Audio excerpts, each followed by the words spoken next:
Hello बच्चों। स्वागत है आपका एम के इंटेलिजेंस हब में। आज हम शुरू करने जा रहे हैं डीएवी पब्लिक स्कूल क्लास 6 का साइंस का चैप्टर 1 आवर एनवायरनमेंट। तो चलिए शुरू करते हैं। आवर एनवायरनमेंट आप सबको क्लियरली दिख रहा है? चलिए स्टार्ट करते हैं।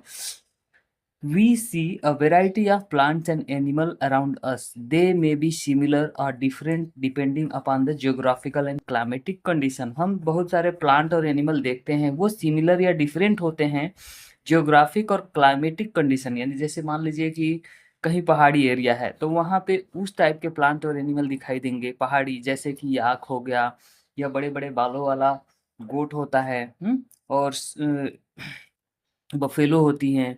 और क्लाइमेटिक कंडीशन के आधार पे इंसान भी उधर के उस आधार पे होते हैं। ठीक, क्लाइमेटिक और जियोग्राफिकल कंडीशन के आधार पे living object do not live in isolation.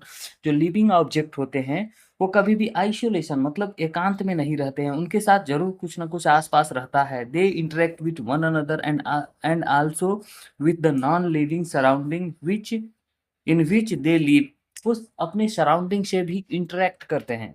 ठीक, जैसे कि मेल जोल खाते हैं, कुछ ना कुछ रिलेशनशिप रहता है। As a result both plant and animal get updated to their surrounding. इसलिए प्लांट और एनिमल अपने सराउंडिंग से बहुत ही अवेयर रहते हैं, अपडेटेड रहते हैं, उससे कम्युनिकेशन तालमेल बैठा के रहते हैं। ठीक, we find that there are two types of object in our surrounding। दो टाइप के ऑब्जेक्ट हमारे सराउंडिंग है, एक plant and animal including human being. Human being के साथ फ्रॉम लिविंग कंपोनेंट, यानी लिविंग कंपोनेंट में प्लांट एनिमल होते हैं, दो कंपोनेंट लिविंग में यानी जीवित में। ठीक, they are also called biotic component. इसको क्या बोलते हैं? बायोटिक। इस बायोटिक कंपोनेंट में ह्यूमन भी है। Air, water, soil, light, temperature, etc. are non-living and are also called abiotic। Abiotic क्या होता है? जिसमें जान नहीं होता है, जैसे air, water, soil, light, temperature etcetera are non living things. इसको अबायोटिक कंपोनेंट है। बायोटिक कंपोनेंट में क्या होता है? जैसे कि एनिमल और and plant and human beings etcetera are called biotic component. Both biotic यानी लिविंग एंड अबायोटिक यानी non living component taken together constitute an our environment.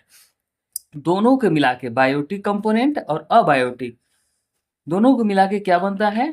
हमारा एनवायरमेंट बनता है। ठीक, यहाँ तक क्लियर है? बायोटिक क्या होता है बच्चों? तो बायोटिक में लिविंग ऑब्जेक्ट होता है जैसे कि प्लांट एंड एनिमल, और अबायोटिक में नॉन लिविंग जैसे कि stone and dried leaves and woods etcetera, iron, ये सब non living, plastic. Biotic environment, चलिए तो बायोटिक एनवायरनमेंट के बारे में हम डिटेल में पढ़ेंगे। The living organism that is all plant and animal including human from the biotic environment. Let's try to understand its different component one by one. तो चलिए लिविंग जो भी बायोटिक कंपोनेंट है उसके बारे में हम लोग एक एक करके समझेंगे। चलिए थोड़ा सा इधर सरका लेते हैं, आप सबको क्लियर दिख रहा है? हाँ, अब एडजस्ट हो गया स्क्रीन पर। चलिए स्टार्ट करते हैं। प्लांट, प्लांट के बारे में क्लियर है? हाँ, वन प्लांट प्रोड्यूसर। प्लांट को क्या कहा जाता है? तो प्रोड्यूसर हम कहते हैं। ठीक, we all know that plant like other organism need food. ठीक, plant like other organism need food. तो प्लांट दूसरे ऑर्गेनिज्म जैसे जीव की तरह, जानवरों की तरह उसको भी भोजन की जरूरत होती है। केवल जानवरों को ही भूख थोड़ी नहीं लगती है, प्लांट को भी भूख लगती है, उसे भी भोजन की जरूरत है। All green plant have colouring matter called chlorophyll. Most important, तो उसमें क्या होता है? ग्रीन प्लांट में एक कलरिंग मैटर होता है, उसको क्लोरोफिल कहा जाता है। The chlorophyll which is present in the leaves. Chlorophyll जो कि प्रेजेंट में लीव्स में प्रेजेंट होता है। Absorb energy from sunlight. वो क्या करता है? जो सूर्य की रोशनी है, सनलाइट है, उससे क्या करता है? एनर्जी एब्जॉर्ब करता है। And this energy use to prepare food. और ये एनर्जी का क्या यूज करता है? वो अपना फूड प्रिपेयर करने में। For this plant also use carbon dioxide from the atmosphere. इसके लिए प्लांट और क्या करता है? तो कार्बन डाइऑक्साइड का भी यूज करता है। कहाँ से? From the atmosphere. एटमॉस्फेयर से वो, जैसे हमारे एटमॉस्फेयर में बहुत सारा कार्बन डाइऑक्साइड है ना, कहाँ से कार्बन डाइऑक्साइड आता है? जैसे कि गाड़ियों से, जितने भी व्हीकल हैं उससे कार्बन डाइऑक्साइड इमिशन होता है, फैक्ट्रियों से होता है, हम सब भी एक्सहेल करते हैं। तो क्या एक्सहेल करते हैं? Carbon dioxide. तो वो कौन यूज करता है? प्लांट यूज करता है। देखिए प्लांट कितना जो है हमारे लिए अच्छा काम करता है। And water and animal from the soil, ये सबका water and mineral from the soil. तो ये क्या क्या यूज करता है प्लांट अपना फूड प्रिपेयर करने में? सनलाइट, सनलाइट की एनर्जी, और कार्बन डाइऑक्साइड फ्रॉम एटमॉस्फेयर, और water and mineral from soil, यानी जमीन से वाटर, पानी और मिनरल का यूज करता है अपना भोजन बनाने। This process of preparing food by plant is called photosynthesis. इसी प्रोसेस को, यानी फूड बनाने के, यानी भोजन बनाने के इस प्रोसेस को क्या बोलते हैं? फोटोसिंथेसिस। यानी प्लांट फोटोसिंथेसिस के थ्रू अपना फूड प्रिपेयर करते हैं। The following equation represent this process. देखिए ये इक्वेशन बना है जो इस प्रोसेस को डिस्क्राइब करता है अच्छे से। तो कार्बन डाइऑक्साइड प्लस वाटर, यानी कार्बन डाइऑक्साइड और वाटर मिलकर सनलाइट के प्रेजेंस में क्लोरोफिल के हेल्प से ये भोजन प्रिपेयर करता है, जिसको ग्लूकोज कहते हैं, कार्बोहाइड्रेट। तो प्लांट ग्लूकोज प्रोड्यूस करते हैं, यही फूड है प्लांट का। और क्या रिलीज करते हैं? ऑक्सीजन। ठीक, तो ये है आपका इक्वेशन जो मोस्ट इंपॉर्टेंट है। आप सब जरूर फोटोसिंथेसिस का डिफिनेशन में लिखिएगा, अच्छा मार्क्स मिलेगा। अब देखिए, the green plants which prepare their own food glucose. Green plant अपना फूड क्या प्रिपेयर करते हैं? ग्लूकोज। आर कॉल्ड प्रोड्यूसर, यानी ग्रीन प्लांट को प्रोड्यूसर कहते हैं। और ऑटोट्रोप्स, ऑटो मतलब सेल्फ, सेल्फ से अपना पोषण करने वाला, सेल्फ से अपना भोजन बनाने वाले को क्या बोलते हैं? ऑटोट्रोप्स। चलिए देखिए, एनिमल्स, एनिमल्स के बारे में हम पढ़ेंगे। ये बायोटिक कंपोनेंट में प्लांट और एनिमल। दूसरा, animal can not prepare their own food, they have to depend upon on plant for their food. उनके फूड के लिए प्लांट पे डिपेंड करना होता है। They are called consumer. इस एनिमल को क्या बोलते हैं? कंज्यूमर। आर हेट्रोट्रॉप्स, हेट्रो मतलब अदर, ट्रॉप्स मतलब फूड, यानी ये क्या होते हैं? ये कंज्यूमर कहलाते हैं। ये अपने भोजन के लिए किस पे डिपेंड रहते हैं बच्चों? प्लांट पे और एनिमल पे। ठीक, या तो उनका मांस खाते हैं एनिमल का, या तो उनका प्रोडक्ट जैसे दूध, मिल्क वगैरह ये सब खाते हैं। ठीक, समझ आ रहा है? तो ये है।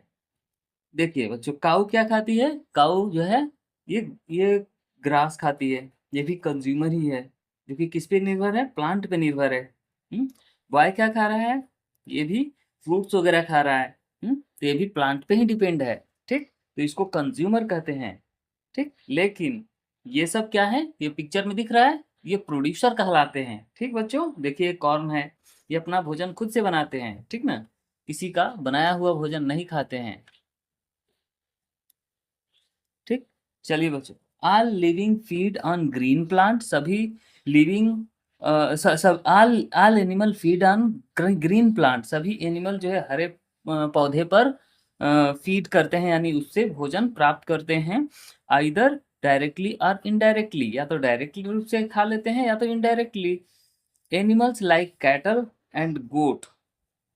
देखिए बच्चों, यहाँ समझा रहा है कि कैसे डायरेक्टली इनडायरेक्टली। कैटल और गोट डायरेक्टली प्लांट को खाते हैं, तो ये डायरेक्टली डिपेंडेंट है। Directly eat plant like grass and fodder. ये सब फोडर मतलब भूसा कहते हैं। ठीक, they are called primary consumer और हर्बीवोर्स, यानी गोट और कैटल लाइक को क्या बोलते हैं? Consumer, primary consumer. कौन से consumer? Primary consumer.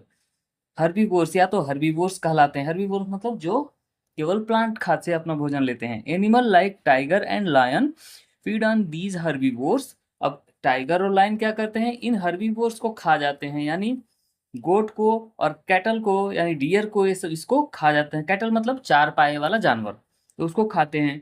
In other word they Hunt. दूसरे वर्ड में ये क्या करते हैं? टाइगर और लायन हंट करते हैं, शिकार करते हैं। ईट कैटल, गोट एक्सेट्रा, ये सबको खा जाते हैं।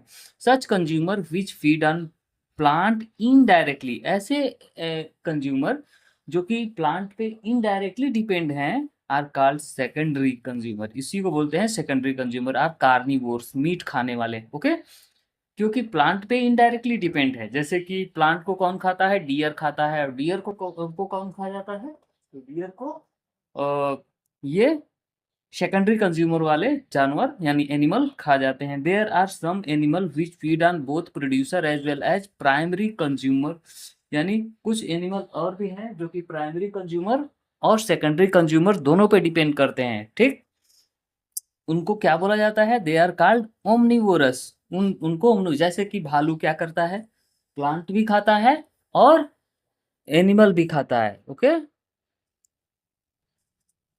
हाँ। Animal like bear, pig etcetera are omnivorous. तो बियर, पिग और डॉग भी ओमनिवोरस है। We human being are also omnivorous. Human beings भी क्या होते हैं? ओमनिवोरस होते हैं। तो बहुत सारे केवल जो है प्राइमरी कंज्यूमर में आते हैं जिसको हर्बीवोर बोलते हैं, शाकाहारी। और बहुत सारे लोग क्या होते हैं? कार्निवोर होते हैं, यानी ओमनिवोर भी होते हैं, कार्निवोर भी होते हैं।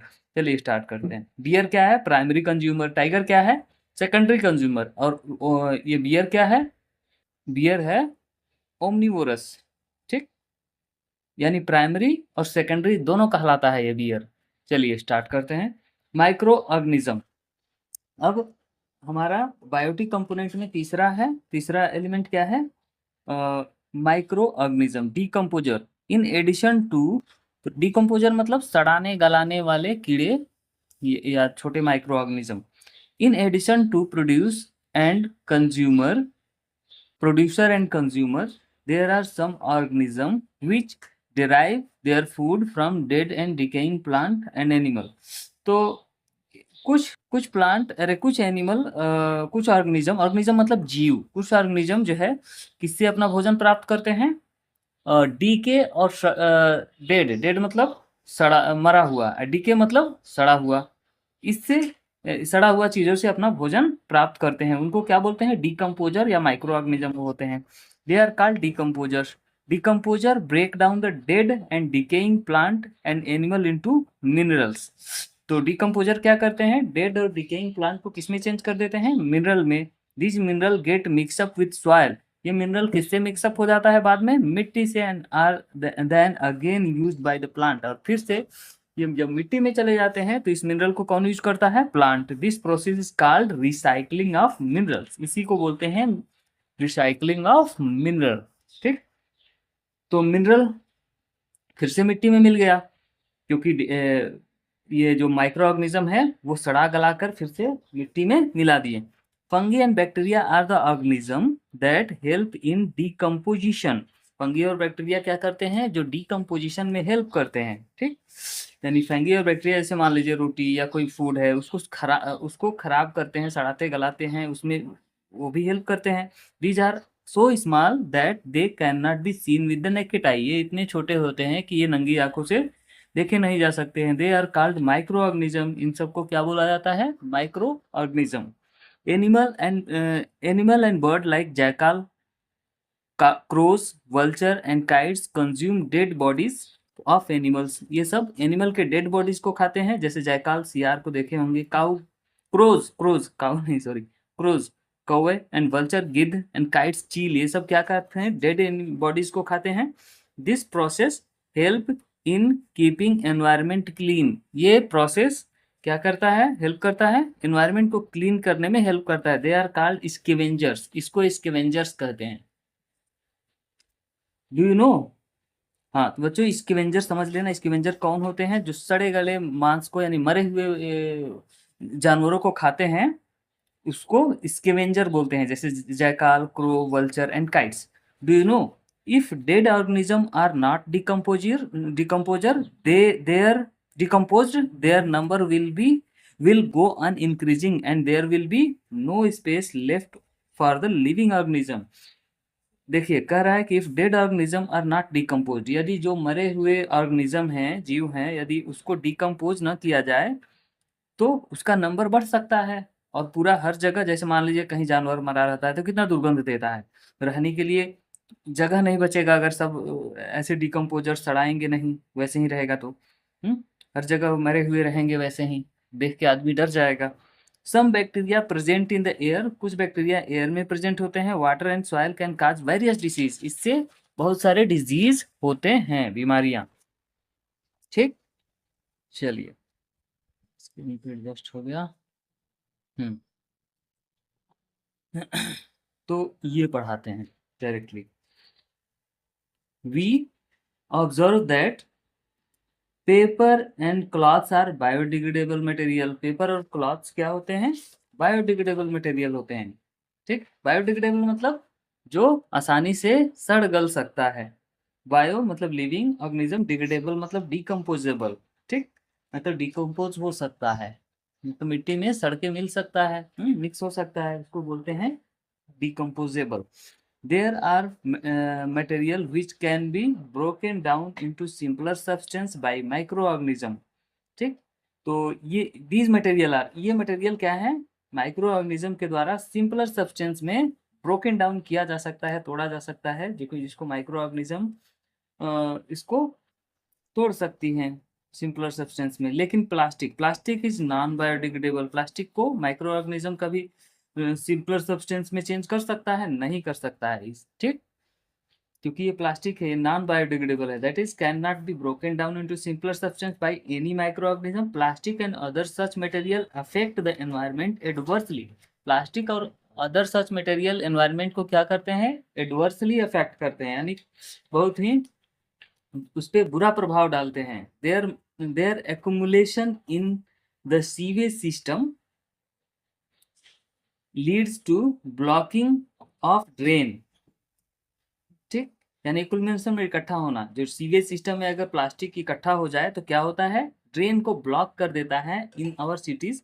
Burning of plastic material adds to air pollution. अगर इसको जलाओगे तो क्या होगा? एयर पॉल्यूशन होता है। We should therefore convince our friend and relatives not to use plastic. इसलिए हमें कन्विंस करना चाहिए कि हम प्लास्टिक यूज न करें। ठीक, चलिए, do you know in some cities twin bin system has been introduced. बच्चों, ट्विन बीन सिस्टम आप सब देखे होंगे।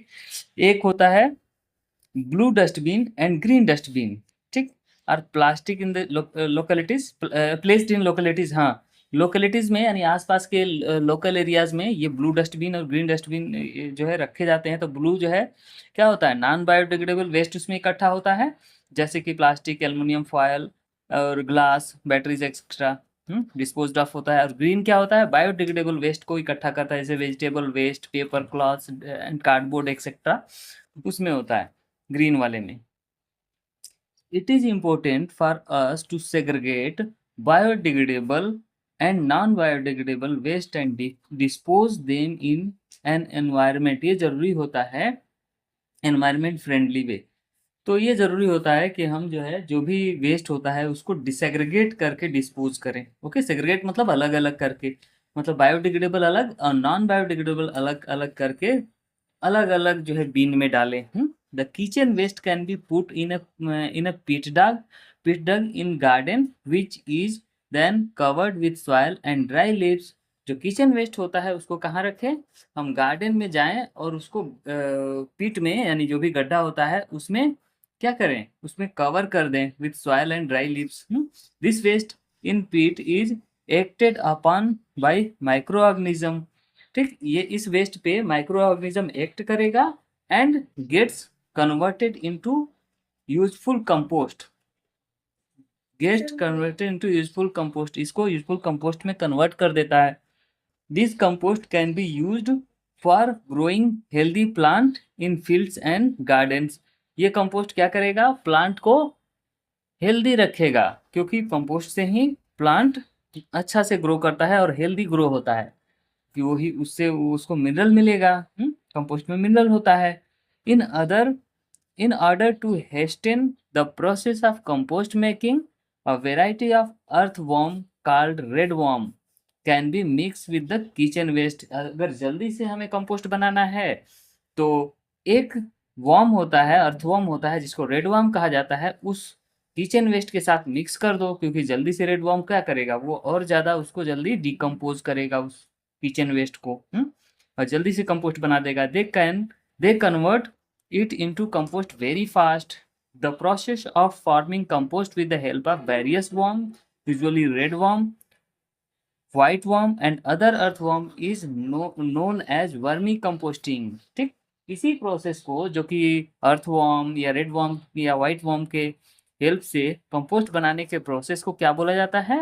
Vermi composting. ये टर्म याद रखना। Vermicomposting is an excellent nutrient rich organic fertiliser and soil conditioner. Vermicomposting क्या है? एक तरीका है जो कि सॉइल को न्यूट्रिएंट रिच किया जाए एंड सॉइल कंडीशनिंग की कंडीशनर किया जाए। सॉइल कंडीशनिंग यानी सॉइल को और ज़्यादा शक्तिशाली पावरफुल बना दिया जाए, वो तरीका होता है वर्मी कंपोस्टिंग। चलिए दूसरा टॉपिक